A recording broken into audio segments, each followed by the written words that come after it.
नमस्कार दोस्तों, मेरा नाम है करण और आप मेरे साथ देख रहे हो प्लास्टोटेक द वर्ल्ड ऑफ प्लास्टिक्स। तो दोस्तों जो है आज का जो टॉपिक है, जो जैसे कि आपको पता है कि हमारी पीएलसी की वीडियोस चल रही हैं, तो आज का जो हमारा टॉपिक है वो है हीटर। अब हम आपको आज हीटर का पेज समझाएंगे। तो ये वीडियो जैसे कि आपको पता है कि अभी बिगिनर्स के लिए हम बना रहे हैं, आगे जो है हम बहुत ही और भी अच्छी वीडियोस बनाएंगे जो बिगिनर से ऊपर की स्टेजेस होती हैं, जैसे कि आप इंजीनियर वगैरह हो, तो उनके लिए भी हम कुछ ना कुछ अच्छा लेके आएंगे। आप जुड़े रहेंगे प्लास्टोटेक से तो आप अच्छा सीख पाएंगे, अच्छे कंटेंट आप समझ पाएंगे। इसके लिए सब्सक्राइब और बेल की घंटी खाली दबा दीजिएगा आप। तो जैसा कि आपको पता है कि ये जो मशीन है, ये फ्यूटेक इंजेक्शन मोल्डिंग मशीन पे हम ये वीडियो तैयार कर रहे हैं। फ्यूटेक की ये फोर्जा मशीन है, one of the best machine आप कह सकते हो। रैम पे ये बहुत ही अच्छी मशीन है, जैसा कि मैंने आपको पहले भी बता रखा है, इसका कोई जवाब नहीं, लाजवाब मशीन है। तो चलिए शुरू करते हैं पीएलसी पे पेजेस को जानना स्टार्ट करते हैं कि क्या क्या जो चीज़ें थी। पहले मैंने काफ़ी चीज़ें आपको बता दी अगर आपने प्रीवियस वीडियोस हमारी देखी होंगी। तो अब चलते हैं और जानते हैं एजेक्टर का पेज। यहाँ पे आप देख रहे हो एजेक्टर का पेज है।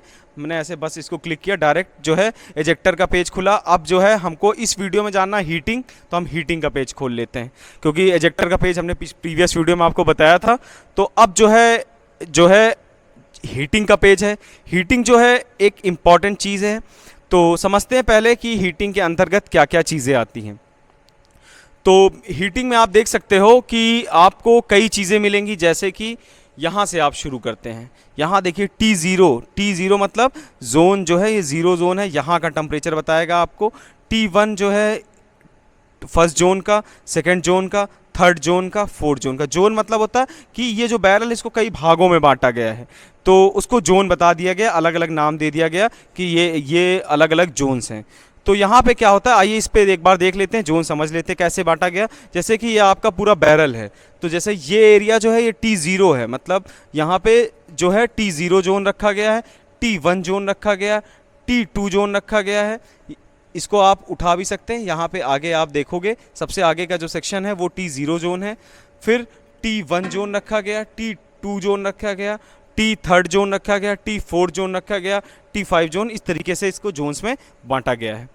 तो इस पे आप देख सकते हो ये हीटर लगे हुए हैं। ये जो हीटर हैं ये क्या काम करते हैं, ये इस बैरल को हीट करते हैं, पूरी तरीके से गर्म करते हैं, तो जिससे जब दाना आपका बैरल के अंदर होता है तो उसको मेल्ट कराने में, उसको पिघलाने में मदद करते हैं। ये जो हीटर हैं ये सिरेमिक मटेरियल से बनाए गए हैं, सिरेमिक हीटर्स हैं। तो सिरेमिक हीटर जो होते हैं वो काफ़ी कारगर होते हैं, कह सकते हैं काफ़ी अच्छे होते हैं, और जो है बेस्ट जो है गर्म करते हैं, एक एफिशिएंसी देते हैं। तो इससे क्या होता है कि जो है आपका बैरल अच्छे से गर्म हो पाता है, इसीलिए इसमें सिरेमिक का इस्तेमाल किया गया है। और जो सिरेमिक हीटर है वो बेस्ट इन क्लास है और सबसे अच्छा लगाया गया, इसीलिए उसमें आप देखोगे। अब चलते हैं इसमें कुछ टेम्परेचर्स के बारे में जान लें। जैसे सेट टेम्परेचर है, तो इसमें टेम्परेचर की जो सेटिंग होती है वो हम यहाँ से करते हैं। जैसे T0 में हमें कितना देना है, T1 में कितना देना है, यहाँ से हम ऐसे इस तरह टेम्परेचर दे दें। जैसे अभी 220 है, 210 हमने लिख दिया, तो यहाँ का टेम्परेचर अब 210 हो जाएगा। तो इस तरीके से हम टेम्परेचर सेट करते हैं। और अलग अलग जोन्स के हिसाब से आपका मटेरियल जिस हिसाब का होगा, जिस हिसाब से आपका दाना होगा, उस हिसाब से आप जो है उसको सेट करेंगे टेम्परेचर। क्योंकि अलग अलग तरीके का दाना होता है, किसी दाने का बहाव ज़्यादा होता है, विस्कसिटी किसी की कम होती तो बहाव ज़्यादा होता। कोई हाई विस्कस मटेरियल होता है तो उसमें जो है और टेम्परेचर चाहिए होता, आपको टेम्परेचर बढ़ा के रखते हैं। और जो इसी तरीके से जब हाई विस्कस ज़्यादा बहाव वाला मटेरियल होता है तो उसमें टेम्परेचर थोड़ा कम रखते हैं। वो सब मटेरियल्स के टेम्परेचर हैं, आगे आने वाली वीडियोस में ये भी हम बता देंगे कि किस हिसाब से क्या प्रोसेसिंग टेम्परेचर होता है। कुछ मटेरियल्स का, इंपॉर्टेंट मटेरियल्स का हम आपको बता देंगे। तो यहाँ पे जैसा मैंने बताया कि आप सेट कर देते हो टेम्परेचर, जो है आप यहाँ से सेट कर दोगे, डाल दोगे अपने मटेरियल के हिसाब से। उसके बाद जो ये करंट है आपको दिख रहा है, ये करंट वैल्यू है। जैसे कि अभी आपका हीटर बंद है, इस मशीन को, खड़ी मशीन है, यहाँ पे देखिए आप हीटर पूरा बंद है, हीटर नहीं चल रहा है। तो यहाँ पे क्या है, करंट टेम्परेचर बता रहा कि अभी जो है इसका टेम्परेचर 72 है, इसमें 200 हमने डाला तो इसमें 84 है अभी इस जोन का टेम्परेचर। यहाँ 200 पड़ा तो यहाँ 86 है। जब हम एक बार हीटर ऑन करते हैं तो ये टेम्परेचर बढ़ते बढ़ते इस वैल्यू तक पहुँच जाते हैं धीरे धीरे। अब यहाँ पे टॉलरेंस दिया जाता है, अपर टॉलरेंस, लोअर टॉलरेंस। अपर टॉलरेंस जैसे 50 दिया गया है, तो इसका मतलब होता है कि जैसे 210 टेम्परेचर है तो ये 50 ऊपर तक जा सकता है, जैसे 210 से 260 तक जा सकता है। जैसे ही आपका टेम्परेचर 261 262 होगा या जैसे 260 को पार करेगा तुरंत आपकी मशीन पे अलार्म आ जाएगा। वैसे ही लोअर टेम्परेचर था, लोअर टॉलरेंस, जैसे 50 कम तक जा सकता है, जैसे 210 है तो 50 इसमें माइनस कर लीजिए, तो जैसे 160 160 तक आपका टेम्परेचर जाएगा तो कोई दिक्कत नहीं है। और जैसे ही आपका टेम्परेचर 159 हुआ तो आपका अलार्म आ जाएगा मशीन पे। तो इसको भी हम सेट कर सकते हैं, टॉलरेंस जैसे 10-20 का भी दे सकते हैं आप यहाँ पे। तो ये सारी जैसे 30 का हमने दिया तो यहाँ 30 का भी आप रख सकते हैं। तो ये डिपेंड करता है आप किस तरीके से मशीन को चलाते हैं। उसके बाद बात करते हैं ऑयल का टेम्परेचर। यहाँ पे आप देखिए मशीन में जो ऑयलिंग वगैरह होती है उसके टेम्परेचर यहाँ से आपको पता चलते हैं मशीन का ऑयल का क्या टेम्परेचर है। तो यहाँ पे आप सेट कर देते हैं और अभी इनपुट लॉक है तो यहाँ पे आप सेट करेंगे, इसको जब हम लॉक खोलेंगे तो यहाँ पे पता चल जाता है। और यहाँ पे आपका करंट वैल्यू होती है, ऑयल की करंट वैल्यू आपको जो प्रेजेंट में क्या टेम्परेचर है वो यहाँ से आपको पता चल जाएगा आपकी मशीन पे ऑयल का क्या टेम्परेचर है। हीटिंग मोड्स है, अलग अलग हीटिंग मोड है, जैसे कि एक होता है कीप वार्म।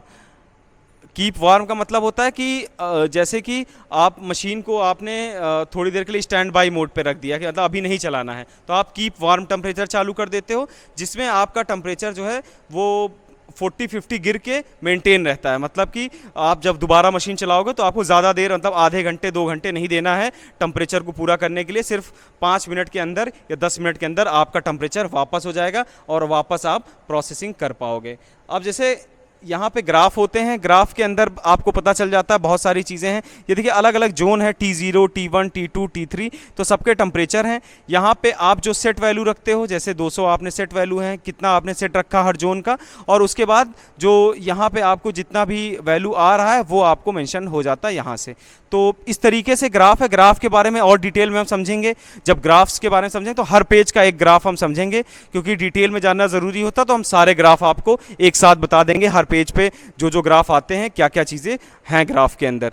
तो दोस्तों ये वीडियो था, ये हमारा हीटिंग का पेज था, एक इंपॉर्टेंट पेज था इसलिए समझाना ज़रूरी था, मैंने समझाया आपको कि क्या है। समझ आया हो वीडियो को लाइक कर दीजिएगा, वीडियो को शेयर कर दीजिएगा, चैनल को सब्सक्राइब कर दीजिएगा, बेल की घंटी दबा दीजिएगा और जुड़ जाइएगा प्लास्टोटेक द वर्ल्ड ऑफ प्लास्टिक से। आगे आने वाली वीडियोस में बहुत ही हाई नॉलेजेबल वीडियोस होंगी, आप सब्सक्राइब रहोगे तभी आप तक वो नोटिफिकेशन वगैरह पहुंचेगा, आप देख पाओगे, वरना आप मिस कर दोगे। कंटेंट बहुत ज़्यादा बढ़ते जाएंगे तो आप जैसे से मिस करते जाओगे फिर आपको बहुत दिक्कत होगी एक साथ देखने में। तो तुरंत देखते चलिए हमारे साथ और सीखते चलिए। मिलेंगे अगली वीडियो में अगला पेज लेके, तब तक के लिए नमस्कार, जय हिंद, जय भारत।